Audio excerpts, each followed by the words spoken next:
જિગ્નેશ મેવાણીના ગઢમાં ભડકો, મિત્રએ સોશિયલ મીડિયામાં પોસ્ટ કરી કર્યો ભડાકો.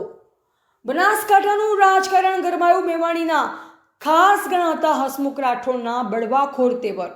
ગ્રાનમુટે ધડાકો, ખુલીને બહાર આવીશ તો ખબર પડી જશે, તેમ હસમુખ રાઠોડની ગર્જના. સાથે જ બન્યો વિરોધી. ચૂંટણીમાં તનતોડ મહેનત કરનાર કાર્યકર હવે કેમ નારાજ?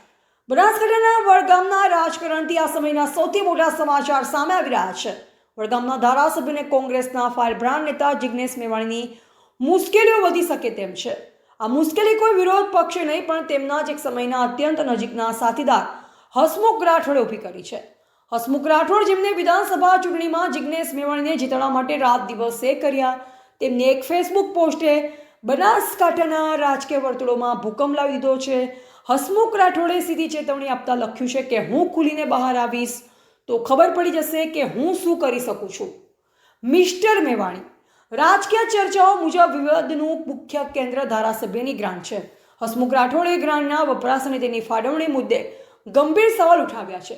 હવે સવાલ એ થાય છે કે જે સાથીદારે મેવાણી માટે તનતોડ મહેનત કરી હતી તે અચાનક આટલા નારાજ કેમ થયા?